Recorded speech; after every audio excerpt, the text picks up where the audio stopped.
சாய்ராம், ஜெய் சாய்ராம். என் அன்பு குழந்தையே, நீ வியப்படையும் வகையில் உன் இல்லத்தில் மங்களகரமான ஒரு நிகழ்ச்சி நடக்கும். அதை இந்த சாயப்பாவே நடத்தி தருவேன். உன் தொழிலை நன்றாக மாற்றித் தருவேன் என்று உனக்கு ஏற்கனவே உறுதி அளித்திருக்கிறேன். அதுபோல் இன்றிலிருந்து உனக்காக நான் வேலை செய்ய ஆரம்பித்து விட்டேன். இனிமேலும் தொழிலில் உனக்கு லாபம் மட்டுமே கிடைக்கும். நன்றாக வாழ்ந்தவன் கெட்டதும் இல்லை, துயரங்கள் எதுவும் நிரந்தரமில்லை. அதற்கு கர்ம பலன்கள் ஒன்று மட்டும்தான் காரணம்.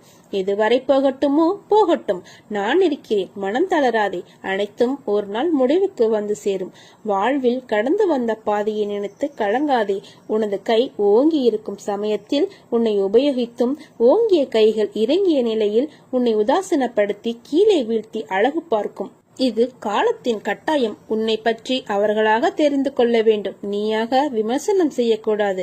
உன்னிடம் அன்பாக பேசினால் போதும். கர்ணனை போல அனைத்தையும் கொடுத்து விடுவாய். பின்னர் வருத்தப்படுவாய். தேவைப்படும் சமயத்தில் வரும் நண்பர்களும் சரி, உறவுகளும் சரி, உனது நிலை தடுமாறும் சமயத்தில் அருகில் வரவே யோசிப்பார்கள்.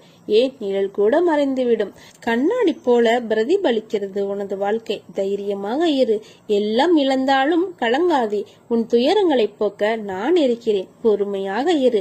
நம்பிக்கையுடன் இரு. எனக்கு ஆடம்பரமான பூஜைகள் தேவையில்லை. அன்பு மட்டுமே போதும். நான் இருக்கிறேன். கைவிட மாட்டேன். நான் இருக்கிறேன். நிழலாக என்றும் உனக்காக. நீ செல்லும் இடமெல்லாம் உன்னை தேடி வருவேன். என்னை தஞ்சமடைந்தவருக்கும், என்னை நேசிப்பவருக்கும், என் நாமத்தை உச்சரிப்பவருக்கும், என் போதனைகளை போதிப்பவருக்கும், என் மேல் நம்பிக்கை உள்ளவர்களுக்கும் நான் என்றும் உயிருடன் தான் இருப்பேன். உனக்குள்ளே ஏதோ முடங்கி கிடக்கிறது. நான் உனது அப்பா. என்னிடம் பேசு. நான் உன்னிடத்தில் இருக்கும் போது எதற்காகவும் எப்போதும் கலங்காதே. சில காலமாக நீயாக இல்லை. மனதில் கவலைகள் உன்னை பாடாய்படுத்துகிறது. நீ என்னிடம் வைத்த கோரிக்கைகளை நான் முடித்து கொடுப்பேன். வருத்தத்துடன் இருக்காதே. எனக்கு வேறென்ன வேலை? நான் இருக்கிறேன். எதுவானாலும் அதை முதலில் உனக்கு முடித்து தருகிறேன். உனக்காகவே நான் அம்மாவாக, அப்பாவாக உனது மனதில் நான் இருக்கிறேன். நீ தவறு செய்தாயோ இல்லையோ, பாவம் செய்தாயோ இல்லையோ, நீ நல்லவனோ கெட்டவனோ, எப்போது எனது நாமத்தை உனது நாவினால் உச்சரித்தாயோ அக்கணமே உனது நான் என்ற சொல், அகந்தை இவை அனைத்தையும் அகற்றிவிட்டேன். என் பிள்ளைகளாகிய உங்களுக்கு வாழ்க்கையில் அனைத்து ஏற்றத்தையும் கொடுத்து உன்னை உயர்த்துவேன். விரைவில் காத்திரு. நான் இருக்கிறேன். கலங்காதே. நீ அழைத்தால் நான் ஓடோடி வருவேன். மனதை ஒருநிலைப்படுத்தி தியானம் செய். தியானத்தின் போது எல்லா எதிர்மறை சக்தியும் என்னை விட்டு விலகிவிட வேண்டும் என்ற எண்ணத்தோடு தியானம் செய். தோல்விகள் நிரந்தரமல்ல என்று புரிந்து ஏற்றுக்கொண்டால் மன அழுத்தம் வராது. உனக்கு எல்லா சூழ்நிலைகளிலும் நான் துணை நிற்பேன். என் வார்த்தைகள் மீது நம்பிக்கை வைத்து செயல்படு. மீதியை நான் பார்த்துக் கொள்கிறேன். எனது அருள் என்றும் உனக்கு உண்டு. எனது ஆசீர்வாதத்தால் நீ நன்றாக இருப்பாய். உண்டியலில் காணிக்கை செலுத்துவதற்கு பதிலாக பசியில் இருப்போருக்கு வயிறார உணவு கொடுங்கள். அதுவே கடவுளுக்கு நீங்கள் செய்யும் தொண்டு. நீ அழைக்காமலேயே நான் வருவேன். ஏனெனில் நீ என்னுடைய பிரியமான குழந்தை. முயல்பவனுக்கு தட்டிக்கொடு. இயலாதவனுக்கு விட்டுக்கொடு. கேட்பவனுக்கு சொல்லிக் கொடு. வாழ்வில் விழுந்தவனை தூக்கிவிடு. இதுவே சாயப்பாவின் குழந்தையின் உன்னதமான எண்ணங்கள். உன் எதிர்பார்ப்புகள் நிறைவேறவில்லை என்று தப்பான எந்த முடிவும் நீ எடுக்காதே. அது ஏதோ ஒரு காரணத்திற்காக தள்ளி போகலாம். சாய்ராம் நாமத்தை உச்சரிப்பவருக்கு எந்த குறையும் இருக்காது. நடக்காது என நினைப்பதும் நடக்க நான் துணையாக இருப்பேன். நம்ம வாழ்க்கை நன்றாக இருப்பதற்கு எந்த அதிசயமும் தேவையில்லை. நாம் எடுக்கும் முயற்சிகள், முடிவுகள் சரியாக இருந்தாலே போதும். உனக்கான வாய்ப்புகள் விலகும் போது கவலைப்படாதே. எல்லாம் நன்மைக்கு என்று எண்ணி நகரத் தொடங்கு. முயற்சி செய்தால் மிக பெரும் வெற்றி உனக்காக காத்திருக்கும். இந்த கணம் மிக கடினமானதாக தோன்றினாலும் அடுத்த கணம் மிக அதிக சுகமாக தோன்றக்கூடும். எனவே எந்த நேரத்திலும் வாழ்க்கையை வெறுக்கக்கூடாது. நம்பிக்கை மற்றும் பொறுமை இழக்காமல் இருக்க வேண்டும். கற்றுக்கொள்ளவும் கற்றுக் கொடுக்கவும் தான் பிறந்தோம். குறைகள் சொல்லி காயப்படுத்த அல்ல. தவறு என்றால் கற்றுக் கொடுங்கள். சரி என்றால் கற்றுக்கொள்ளுங்கள். பாபாவிடம் உண்மையாயிருங்கள். இருந்த இடத்திலேயே சகல சுகத்தையும் சந்தோஷத்தையும் நாம் அனுபவிக்கலாம். சாயை முழு மனதுடன், நம்பிக்கையுடனும் பொறுமையோடும் நாம் சரணடைந்தால் நம்மை பற்றி கவலைப்படாமல் போய்கொண்டே இருக்கலாம். மற்றவற்றை சாய் பார்த்துக் கொள்வார். நம்முடைய சிறந்த செயல்பாடு என்பது எப்படிப்பட்ட சூழ்நிலையிலும் எந்த ஒரு விஷயத்திற்கும் எதிர்வினையாற்றாமல் இருப்பதுதான். யாரோ ஒருவரின் நிராகரிப்பு, அவருடைய ஒரு வார்த்தை, அவருடைய ஒரு கேலி, ஓர் விமர்சனம், ஒரு துரோகம்தான் பலரின் வெற்றிக்கு முதல் அடிப்படை காரணம். நீங்கள் உங்கள் கருத்தில் ஒன்றுபட்டு இருங்கள். இந்த உலகமே உன்னை நோக்கி எதிர்த்தாலும் உங்களை ஒன்றும் செய்ய முடியாது. அதுபோலத்தான் உன்னுடைய கருத்தில் நீங்களே முரண்பட்டு இருந்தால் இந்த உலகமே உங்களை ஆதரித்தாலும் உன்னால் உன்னுடைய வாழ்வில் நீங்கள் வெற்றி அடைய முடியாது. நீங்கள் அடைய நினைத்த இலக்கை அடையும் வரை கல் வந்தாலும் சொல் வந்தாலும் கலங்காமல் நீ முன்னேறி கொண்டேறு. அதிலிருந்து வெளியே வந்து விடாதே. அனைத்துக்கும் பதில் சொல்லும் உங்கள் வெற்றியை நிச்சயம் பதில் சொல்வாய் எல்லோருக்கும். முன்னேறி செல்லும் போது காதுகளை நீ மூடிக்கொள். இல்லை என்றால் உன்னுடைய காதில் விழும் வார்த்தைகளாலேயே நீங்கள் வீழ்த்து விடுவாய். நீயே வீழ்ந்து மற்றவர்களையும் கவலையில்லாக்கி உன்னை நீயும் காயப்படுத்திக் கொள்வாய்.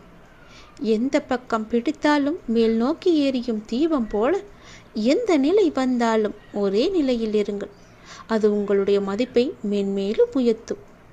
எப்போதும் பின்வரிசையில் நீங்கள் ஒளியாதீர்கள், முன் வரிசைக்கு வாருங்கள். யாரை சந்தித்தாலும் தைரியமாக அவர்களுடைய கண்களை பார்த்து பேசுங்கள். அவர் எப்பேற்பட்ட பிரபலமாக இருந்தாலும் தலை கவிழ்ந்து தரையில் விரலால் கோலம் போடுவதெல்லாம் வேண்டாம். நீங்கள் நடக்கின்ற வேகத்தை அதிகப்படுத்துங்கள்.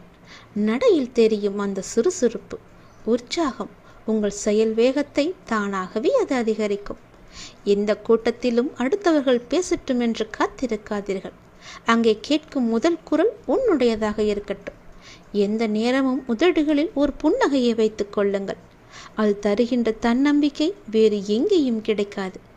எப்போதும் எல்லோரிடமும் நேர்மறை வார்த்தைகளை மட்டுமே நீங்கள் பேசுங்கள். எதிர்மறை விஷயங்கள் மீது கவனமே உனக்கு தேவையில்லை. உன்னுடைய பலம் என்ன, உன்னுடைய பலவீனம் என்ன என்பதை பட்டியலிட்டு உன்னுடைய பலம் மீது மட்டுமே நீ கவனத்தை செலுத்தி வாருங்கள். உங்களுடைய பெயரை எப்போதும் யாரிடமும் தன்னம்பிக்கையாக கூறுங்கள். யார் கேட்டாலும் என்னுடைய பெயரை தைரியமாக சொல்லுங்கள். உங்கள் பிறப்பின் உன்னதத்தை ஆழமாக உணருங்கள். உனக்கு யாரும் இல்லை என்ற பயமெல்லாம் உனக்குள் வர வேண்டாம். எப்பொழுதும் உனக்குள்ளே தைரியத்துடன் கூடிய நம்பிக்கை இருக்க வேண்டும். ஆணவம் ஆடக்கூடாது. தைரியம் வேண்டும், தன் நம்பிக்கை வேண்டும். என்னால் முடியும், என்னை விட்டால் வேறு யார் இங்கு இருக்கிறார்கள் என்ற நம்பிக்கையோடு ஒவ்வொரு செயலையும் என்னை செய்து பார். நிச்சயம் நீ வெற்றி பெறுவாய். நீ என்னை காண வர வேண்டும் என்று எத்தனை படியேறி எத்தனை கஷ்டப்பட்டு வந்தாய். வந்ததோடு இல்லாமல் நீண்ட வரிசையிலும் நின்றாய். களைத்து போயிருந்த நீ உன்னையும் அறியாமல் என்னுடைய நாமத்தை கூறிக்கொண்டே இருந்தாய் அல்லவா? நீ பார்க்கும் வேலையோ தொழிலோ எதுவாக வேண்டுமானாலும் சிறக்க வேண்டுமென அப்போதே நான் ஆசி வழங்கிவிட்டேன். நீ எப்போது எனக்காக கால் கடக்க நின்று கொண்டிருந்தாயோ, என்னுடைய ஆலயத்தில் நின்று கொண்டிருந்தாயோ, அப்போதே உன்னுடைய வேண்டுதலை நிறைவேற்ற வேண்டுமென்று நான் ஆசைப்பட்டு அதற்கான அற்புதங்களையும் செய்ய தொடங்கிவிட்டேன். உன்னை எனக்கு மிகவுமே பிடித்திருக்கிறது. நிலையற்ற இந்த வாழ்க்கையில் உன்னுடன் பலர் வருவார்கள், சிலர் போவார்கள். உயிருக்கு உயிராக பழகுபவர்கள் கூட ஒரு நாள் விலகிச் செல்வார்கள். ஆனால் நீ எப்படி எந்த சூழ்நிலையிலும் என்னை விட்டு விலக மாட்டாயோ, அதுபோல நானும் உன் வாழ்வில் இறுதி வரை வருவேன். உன்னை எப்போதும் வழி நடத்தி கொண்டே வருவேன். உன்னுடைய எந்த கவலையாக இருந்தாலும் அதை நீ என்னிடம் பகிரும்போது உன்னுடைய மனமானது கொஞ்சம் அமைதியடைகிறதல்லவா? இப்போது உன் மனதில் கவலைகள் குழப்பங்களாக உள்ளன. அதை நான் நிச்சயம் தெளிவுபடுத்துவேன். உன்னுடைய கவலைகள் அதிகரித்து அதிகரித்து குழப்பங்களை மேலும் மேலும் அதிகப்படுத்தி விட்டன. குழப்பங்களுக்கு தீர்வாக நான் நல்ல பதிலை தருகிறேன். என்னுடைய பிள்ளையாகிய நீ எப்பொழுதும் போல மனதை மகிழ்ச்சியாக வைத்துக்கொண்டு உற்சாகமாக ஒவ்வொரு நாளையும் தொடங்கு. எல்லாம் முடிவில் நன்மையாகவே இருக்கும். வருவதும் போவதும் ஏதோ ஒரு காரணத்தினால் உனக்கு நன்மையே செய்யும். நான் இருக்கின்றேன். எதற்கும் நீ அஞ்சக்கூடாது, எதற்கும் நீ கலங்கக்கூடாது. அப்பா நான் இருக்கின்றேனே. என்னுடைய தங்கத்திற்காக, என்னுடைய அன்புமிகு பாசமிகு குழந்தைக்காக அப்பா எங்கு இருந்தாலும் ஓடி வந்து விடுவேன். நீ என்னை எப்போது காண வந்தாயோ, என்னை காண பல மைல் தூரத்தில் இருந்து என்னை காண வேண்டும் என்ற ஒரே ஆசையில் ஓடி வந்தாய் அல்லவா? அப்படி இருக்கும்போது உனக்கு ஒரு துன்பம் என்றால் நான் ஓடி வர மாட்டேனா? எப்பொழுதெல்லாம் நீ என்னை அழைக்கின்றாயோ அப்பொழுதெல்லாம் உன் அருகில் வந்து நான் இருப்பேன். உன் பக்கத்தில் உன் கையை பிடித்து கொண்டு நான் இருப்பேன். நீ செய்யும் வேலை எதுவாக இருந்தாலும் அது நல்லபடியாகவே நடக்கும். நீ என்னை காண வரும்போது உன்னுடைய மனதில் ஏகப்பட்ட ஆசைகள் இருந்தன. எந்த நொடி என்னுடைய முகத்தை நீ பார்த்தாயோ உன்னுடைய ஆசைகளை எல்லாம் மறந்து என்னுடைய நாமத்தை மட்டுமே நீ ஜபித்து கொண்டிருந்தாய். ஞாபகம் இருக்கிறதா? மீண்டும் என்னை காண உனக்கு ஒரு வாய்ப்பு தருகிறேன். சரியான நேரத்தில் சரியான அந்த வாய்ப்பு உன்னை தேடி வரும். பயன்படுத்திக்கொள். மீண்டும் வருவாய் என்னை காண. உன்னுடைய மனதில் என்ன ஆசை இருந்தது என்பது எனக்கு தெரியும். அது என்ன ஆசையாக வேண்டுமானாலும் இருக்கட்டும். அது நியாயமான முறையில் இருந்தால் நிச்சயம் அதை நான் நடத்தி காமிப்பேன். இது என் மீது சத்தியம். என் அப்பா வழங்கிய ஆசி என்றும் வீண் போகாது என்ற நம்பிக்கை உனக்குள்ளே இருந்தால் உன்னுடைய வாழ்வில் பல நல்ல நல்ல மாறுதல்கள் எல்லாம் நிச்சயம் நடக்கும். உனக்கென்று 3 எதிரிகள் இருக்கின்றார்கள். எல்லோருக்கும் எதிரிகள் இருக்கத்தான் செய்வார்கள். அதுபோலவே உனக்கும் எதிரிகள் இருக்கிறார்கள். உன்னை அழிக்கும் 3 எதிரிகள் இருக்கின்றார்கள். யார் என்று சொல்கிறேன் கேள். அவர்கள் உன்னை நிம்மதியாக வாழவிடக்கூடாது என்று நினைக்கின்றார்கள். அவர்களை நீ உடனே பார்த்து கண்டறிந்து உடனே அழித்துவிட்டால் உன்னுடைய வாழ்க்கை நிம்மதியாக இருக்கும். யாரும் உன்னை நெருங்கக்கூட முடியாத அளவுக்கு நீ உன்னை தயார்படுத்திக்கொள். உன்னை அழிக்கும் 3 விஷயங்கள், அதாவது 3 நபர்கள் யார் என்று சொல்கிறேன். நான் என்கின்ற ஆணவம், அவனா என்ற பொறாமை, எனக்கு என்கின்ற பேராசை. இந்த 3 பேர்களும் தான் உன்னை அழிக்கும் முதல் எதிரி. இந்த 3 நபர்களையும் நீ அழித்துவிட்டால் உன்னை தோற்படிதற்கு யாருமே கிடையாது. இந்த 3 குணங்களுமே மனிதனை நிம்மதியாக வாழவிடாது. உன்னை அழிக்கும் என்ற 3 எதிரியையும் நீ உடனே அழித்துவிடு. இந்த 3 நபர்களையும் நீ எரித்துவிட்டால், ஒழித்துவிட்டால், தூர தள்ளி வைத்துவிட்டால் உன்னுடைய வாழ்க்கை ஆனந்தமாகவே மாறும். உனக்கு இன்னும் சில விஷயங்கள் புரியவையாக இல்லைன. நீ மலை போல நினைத்திருக்கும் பிரச்சனைகள் எல்லாம் நான் ஏற்கனவே தீர்த்து விட்டேன். எத்தனை முறை சொன்னாலும் நீ அந்த பயத்திலேயே இருப்பதால் தீர்த்த பிரச்சனையை தீர வேண்டும் என தொடர்ந்து வேண்டிக் கொண்டிருக்கின்றாய். பிரச்சனை என்று வந்துவிட்டால் ஒரேடியாக பயந்து விடுகின்றாய். இதை இப்போதே விட்டுவிடு. இனி வரப்போவதெல்லாம் உனக்கு வசந்த காலங்கள்தான். வாழ்வில் எதையெல்லாம் நீ நிரந்தரமே நினைத்து கொண்டிருந்தாயோ அவையெல்லாம் நிதர்சனம் இல்லாத பொய்கள் என்பதை புரிந்து கொள்ளவே உனக்கு பல சோதனைகள் தரப்பட்டன. யாரை நம்பி நீ உன்னுடைய உடைமைகளை கொடுத்தாயோ அவர்கள் உண்மை இல்லாதவர்கள் என்பதை உணர்த்தவே பிரச்சனையில் உன்னை நான் சிக்க வைத்தேன். முதலில் உனக்குள்ளே இருக்கும் எதிரியை கொன்றுவிட்டு அழித்துவிட்டு பிறகு உன்னை சுற்றியுள்ள எதிரியை நீ சென்று பார். நீ யாரை எதிர்பார்த்தாயோ அவர்களால் உனக்கு நன்மை இல்லை என்பதை உணர்த்தவே அவர்களின் சுயரூபத்தை உனக்கு நான் வெளிப்படுத்தியிருக்கின்றேன். ஆனால் நீயோ வெகுளியாகவே இருந்து விட்டாய். உனது அன்பு குணத்தையும் அப்பாவித்தனத்தையும் அவர்கள் நன்றாகவே பயன்படுத்தி கொண்டார்கள். பொருளையும் நம்பிக்கையும் நீ இழந்து விட்டாய். அவமானமும் பட்டிருக்கின்றாய். அந்த கெட்ட காலங்களை எல்லாம் நினைத்து நீ பார்க்க வேண்டாம். இந்த காலங்கள் மாறிவிட்டன. இனி உனக்கு வருவதெல்லாம் வசந்த காலங்களாகவே இருக்கப் போகிறது. நீ சோர்ந்து போயிருந்த உன்னை தேற்றி இதோ நான் உனது வலது கையால் பிடித்து தூக்கி நிறுத்தியிருக்கின்றேன். அது உனக்கே நன்றாக தெரிய வரும். எனக்கு எல்லாமே என்னுடைய அப்பாதான் என்று நீ எப்பொழுது முடிவெடுத்தாயோ அப்போதே உன்னை காப்பாற்றுவதற்கான வேலையை நான் துவங்கிவிட்டேன். நான் உன்னை தாங்கிக் கொண்டிருக்கின்றேன் என்பதை உணர்ந்து வருவதற்காக பல முறை உன் கோரிக்கைகளை நான் நிறைவேற்றி தந்திருக்கின்றேன். இக்கட்டான நேரங்களிலெல்லாம் உடனிருந்து உன்னை நான் காப்பாற்றியிருக்கின்றேன். நீ கூப்பிட்ட நேரத்துக்கெல்லாம் ஓடி வரும் ஒரு பதில் குரலாக நான் இருந்திருக்கின்றேன். இதையெல்லாம் நான் எதற்காக செய்தேன் என்று நினைக்கின்றாய்? நீ எப்போதும் ஆனந்தமாக இருக்க வேண்டும் என்பதற்காக மட்டுமே நான் செய்தேன். நீ என்னுடைய குழந்தை. ஒரு தந்தை தன் குழந்தை நன்றாக இருக்க வேண்டும் என்று ஆசைப்படுவது தவறா? ஆனந்தம் மன மகிழ்ச்சியாக இருக்கும்போது அல்லவா வருகின்றது? மன மகிழ்ச்சி எப்போது வருகிறது என்றால் என்னுடைய குழந்தை நன்றாக சந்தோஷமாக எந்த குறையும் இல்லாமல் இருக்கும்போது தானே எனக்கு அது மன மகிழ்ச்சி. அப்படிதான் நானும் உனக்கு எல்லாவற்றையும் நிறைவேற்றி தந்திருக்கின்றேன். அது உனக்கு தவறாக தெரியும் பட்சத்தில் நான் அதை உனக்கு தருவதில்லை. நீ என்னிடம் ஆசைப்பட்டு கேட்டால் அது உனக்கு தவறு, அதில் உனக்கு ஏதோ ஒரு பிரச்சனை இருக்கு என்ற பட்சத்தில் அதையும் நான் உனக்கு கொடுக்கப் போவது கிடையாது. உனக்கு எது நன்மை பயக்குமோ அதை மட்டுமே உன்னுடைய அப்பா நான் வாங்கி தருவேன். எல்லாமே உனக்கு கிடைக்க வேண்டும் என்று ஆசைப்படாதே. உனக்கு எது நல்லது, எது எப்போது எங்கு தர வேண்டும் என்பது எனக்கு தெரியும். நீயோ நான் முடித்துவிட்ட பிரச்சனைகளை இன்னும் முடியவில்லை என்று தவறுதலாக புரிந்து கொண்டிருக்கின்றாய். நீ கேட்ட பிரச்சனையை நான் எப்பொழுதும் முடித்து விட்டேன். எனக்கு நிவாரணம் தாருங்கள் அப்பா என்று எப்போது என்னிடம் மண்டியிட்டு கதறினாயோ அப்போதே அதற்கான முடிவு வேலையும் நான் கட்டிவிட்டேன். ஆனால் நீ இன்னும் நான் முடிக்கவில்லை என்ற நம்பிக்கையோடு நீ தீர்ந்து கொண்டிருக்கின்றாய். நான் முடித்துவிட்டேன் என்ற நம்பிக்கையில் நீ இருந்து பார். அந்த பிரச்சனை உன் கண்ணுக்கே தெரியாது. இன்னும் தூக்கத்திலேயே இருக்கின்றாய். எழுந்து வா, அங்கு தெரியும் நான் உன் பிரச்சனைகளை வைத்திருக்கிறேனா இல்லையா என்று. அதை பிரச்சனையை பற்றியெல்லாம் நீ கவலைப்படாதே. அதை தூக்கி உன் மனதிலிருந்து எரிந்துவிடு. அப்போது நீ கலக்கமடைய மாட்டாய். மனிதனாக பிறந்தால் எல்லாவற்றையும் அனுபவித்துதான் தீர வேண்டியிருக்கிறது. நீ ஆனந்தமாக இருக்கும்போது உனக்குள் தைரியம் பிறக்கும், தன்னம்பிக்கை பிறக்கும், எதையும் சாதிக்கலாம் என்ற உற்சாகம் பிறக்கும். உன் வேண்டுதல்கள் எல்லாம் பலிக்கும். உனக்கு எல்லா சூழ்நிலைகளிலுமே உன்னுடைய அப்பா நான் இருப்பேன்.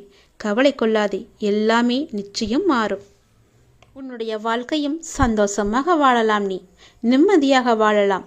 நான் சொல்வது போலவே இன்றே இப்போதே அந்த 3 எதிரையும் நீ ஒழித்துவிட்டால் உன் வாழ்க்கை இன்பமயமாக இருக்கும். நீ சந்தோஷத்தை தினம் தினம் அனுபவிக்கலாம். எப்பொழுதும் உனக்கு துணையாக உன்னுடைய அப்பா நான் இருக்கின்றேன். உன்னை நான் வணங்குகிறேன், ஆனாலும் கவலை என்பது என்னை விட்டு விடவில்லையே என்று வருந்துகிறாய். என்னை வணங்குவதால் வாழ்க்கை என்னும் கடலில் துன்பம் என்னும் கடல் சீற்றம் வராது என்ற அர்த்தம் கிடையாது. வினையின் பயனை அனுபவிக்க வேண்டும். ஆனால் எனது அருளால் அனைத்து துன்பத்திலுமே நீ காப்பாற்றப்படுவாய். எத்தனை பெரிய சோதனையாக இருந்தாலும் கை கொடுத்து உன்னை நான் தாங்கி பிடிப்பேன். இந்த அப்பாவை விடப்பிடியாக பிடித்து கொண்டிருக்கிறாய் அல்லவா? பிறகு ஏன் இந்த மனக்குழப்பம்? உன்னை சோதிப்பேன், நிச்சயம் சோதித்து பார்ப்பேன். ஆனால் கைவிட மாட்டேன். உனக்கான தேவைகளை அள்ளித்தரத்தான் போகிறேன் என் அன்பு குழந்தைக்கு. அதற்கான தகுதியை நீ பெற வேண்டுமல்லவா? அதுக்காகத்தான் இந்த பரீட்சைகள். நீ மனம் கலங்காதே தங்கமே. எல்லாமே அப்பாவின் லீலைகள் தான் என்பதை உணர்ந்து உன்னுடைய மனதை நீ அமைதிப்படுத்திக்கொள். ஓடிக்கொண்டிருக்கும் நதியை தடுத்தால் அது இன்னொரு பாதையை தேடி ஓடும். அதுபோலத்தான் உன்னுடைய வாழ்க்கையும். விலகுபவர்களை விட்டு விடுங்கள். விரும்பி வருபவர்களை நீங்கள் ஏற்றுக்கொண்டு சந்தோஷமாகவே உங்கள் வாழ்க்கையை வாழ்ந்து விடுங்கள். காலம் போடும் கணக்கை இறைவனை தவிர வேறு எவராலும் மாற்றி அமைக்க முடியாது. அதனால் நல்லதை நினைத்து நல்லதை செய். மற்றதை எல்லாமே இறைவன் பார்த்து கொள்வான். பாபாவிடம் சரணடைந்தோர் வாழ்க்கையில் முதலில் கடினமாகவும் பிறகு இலகுவாகவும் மாறும். கடினமான சமயங்களில் நம்பிக்கையுடனும் பொறுமையுடனும் இருந்தால் வாழும் காலத்திலேயே நமக்கு மோட்சம் கிடைத்துவிடும். ஓம் சாய்ராம் துணை என்று சொல்லிக்கொண்டே இருங்கள். நினைத்ததை நிறைவேற்றி வைப்பேன், நிம்மதியை நிலைக்க வைப்பேன். என்னை நம்பி நீ காத்திரு, உனக்கு நல்லதே நடக்கும். நீங்கள் உண்மையில் பயனுடைய பாதையில் நடக்கும்போது என் குழந்தையை நான் அரவணைத்து பாதுகாத்து கொண்டிருப்பேன். பல பிரச்சனைகளை உருவாக்க பலர் வருவார்கள். ஆனால் கடவுள் அந்த பிரச்சனைகளை தீர்க்க நிச்சயம் கை கொடுப்பார். அதனால் இது போன்ற பிரச்சனைகளுக்கெல்லாம் நீ பெரிதாக எடுத்துக்கொண்டு நீ பயந்து ஓடி ஒழியாதே. என் உதவி வேண்டி நீ எப்போது நாடி வந்தாலும் அடுத்த நிமிடமே உனக்கு என்னுடைய உதவி கிடைக்கும். சாயி, என் வாழ்க்கை உன்னோடுதான் என்று நீ சொல்லிவிட்டாய். உன் வாழ்க்கையில் முன்னேற்றத்திற்கான எல்லா சூழ்நிலைகளும் அடுத்தடுத்து நடைபெறும். மாறுதல்களும் நடைபெறும், அதிசயங்களும் நடைபெறும், அற்புதங்களும் நடைபெறும். எதிர்பாராத திடீரென்ற ஒரு உதவி உன்னை தேடி வரும். நீ எதிர்பார்த்த மனம் நிறைந்த வாழ்க்கையும் சந்தோஷமும் உன்னை நிச்சயம் வந்து சேரும். அது என் மனமார்ந்த ஆசீர்வாதமும் சத்தியமும். இது என் குழந்தையான உனக்கு மட்டுமே இது தருகிறேன். நிச்சயம் என் அருளோடு நீ நன்றாக இருப்பாய். ஒருவர் உனக்கு நேரம் சரியில்லை என்று சொன்னால் அதை பற்றி நீ கலங்காதே. சிவ சிவ என்று சொல்லிவிட்டு நீ அமைதியாக இரு. என்னிடம் ஒப்படைத்துவிட்டு நீ அமைதியாக இரு. என்ன அவர் இப்படி சொல்லிவிட்டாரே என்று பயந்து போனால் அது மேலும் மேலும் அது உன்னை உருக்குலைய வைத்துவிடும். என் போக்கில் விட்டுவிடு. ஏனெனில் உனக்கான நேரத்தை படைப்பவன் நான் தான். அதை உனக்கு நல்லதாகவும் வெற்றி உள்ளதாகவும் மாற்றி உன் எதிர்கால வாழ்க்கையில் என் ஆசையுடன் உனக்கு எல்லா வளங்களையும் கிட்டும்படி நான் செய்வேன். உன் அம்மாவாகவும் அப்பாவாகவும் என்றுமே நானே இருக்கும்போது நீ ஏன் பயப்படுகிறாய்? உன் வாழ்க்கை முடியவில்லை தங்கமே, இனிமேல்தான் ஆரம்பமாகப் போகிறது. எழுதி வைத்துக்கொள் இன்றைய தேதியை. நிச்சயம் உன் வாழ்க்கை இன்று முதல் ஆரம்பிக்கப் போகிறது. இனிதான் என்னுடைய அற்புதத்தையும் நீ காணப்போகிறாய், அதிசயத்தையும் நீ காணப்போகிறாய். சாயின் மீது எந்த ஒரு பக்தனுக்கு முழு மனதான பூரணமான பக்தி ஏற்படுகிறதோ அவனது கேடுகளும் அபாயங்களும் துடைக்கப்பட்டு அவனது நலம் பாபாவால் கவனிக்கப்படுகிறது. உன் வாழ்க்கையில் ஒரு நல்ல மாற்றம் நடக்கப் போகிறது. கேட்டது கிடைக்கப் போகிறது, நினைத்தது நடக்கப் போகிறது. இன்று முதல் நீ எடுத்து வைக்கும் ஒவ்வொரு அடிகளுமே வெற்றிப்படியாக மாறப்போகிறது என் தங்கமே. உனக்கு தனிமையில் ஆறுதல் கூற யாரும் இல்லை என்று நினைத்து கொண்டிருக்கிறாய். உன்னோடு பேச, உன்னோடு வாழ, உனக்கு ஆறுதலாக இருக்க இந்த சாயப்பா இருக்கிறேன் என்பது உன்னுடைய மனதுக்கு தோன்றவில்லையா? உன் உள்ளத்துடன் உன்னுடன் எப்போதும் நேரடி தொடர்பில் தானே நான் இருக்கிறேன். உன் சாயப்பாவே நீ மறந்து விடாதே.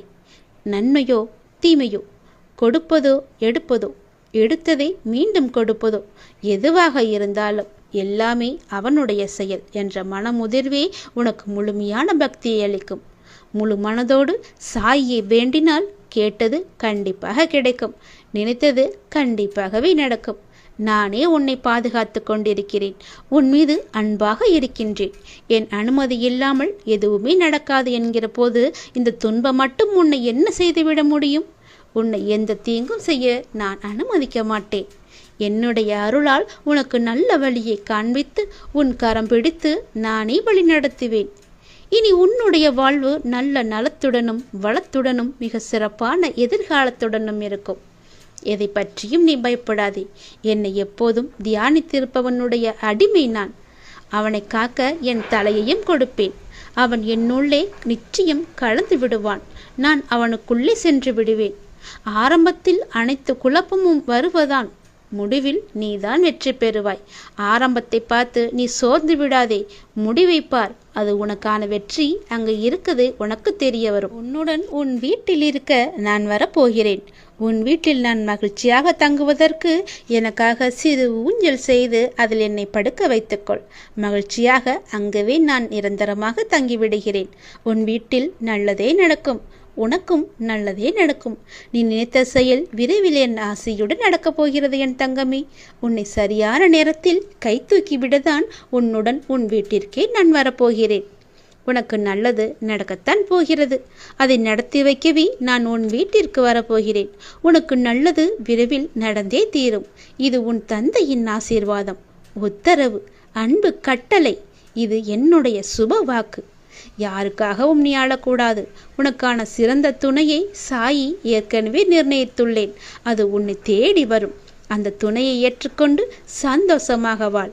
விரோதங்களையும் வீண் வாதங்களையும் தவிர்த்துவிட்டு இறைவன் காப்பார் என்ற நம்பிக்கையோடு இரு என் தங்கமே. கஷ்டப்பட்டு உழைத்தாலும் என் வாழ்வில் முன்னேற்றம் இல்லையே என்று நீ வருத்தப்பட்டு கொண்டிருக்கிறாய் அல்லவா? அந்த வருத்தமெல்லாம் சரியாக போகிறது. உன் வருத்தம் சரிதான். தற்காலிக சந்தோஷத்தை உனக்கு கொடுக்க நான் விரும்பவில்லை. நிரந்தர சந்தோஷத்தை கொடுக்க விரும்புகிறேன். கொஞ்சம் நீ பொறுமையாக இரு. உன்னுடைய வாழ்க்கை ஒளிமயமாக மாறப்போகிறது. நேரம் நன்றாக இல்லாத போது எல்லாம் மோசமாக தெரியும், மோசமாக நடக்கும். ஆனால் மற்றவர்களையும் கடவுளையும் குறை சொல்வதில் எந்த ஒரு அர்த்தமும் இல்லை, எந்த ஒரு பலனும் இல்லை, பயனும் இல்லை. உங்களுடைய மனதை எப்பொழுதும் அமைதியாக வைத்துக் கொள்ளுங்கள். முக்கியமாக சந்தோஷமாக வைத்துக் கொள்ளுங்கள். எந்த ஒரு பிரச்சனையையும் எதிர்கொள்ளும் பக்குவத்தை நீங்கள் வைத்துக் கொள்ளுங்கள். முழுமையான மனதுடன் அப்பாவை சரணடைந்து சந்தோஷத்தை அனுபவிக்க நீ தயாராக இரு. உன்னுடைய பிரச்சனைகள் எதுவாக இருந்தாலும் அவரே பார்த்து கொள்வார். எல்லாவற்றையும் நீங்களே பார்த்து கொள்ளுங்கள் அப்பா என்று விட்டுவிட்டாய் அல்லவா? பிறகு நீ எதற்காக பயப்பட வேண்டும்? நீ எத்தனை கல்வியை கற்றாலும் அடிப்படையில் நீ உணர வேண்டியது ஒன்றுதான்.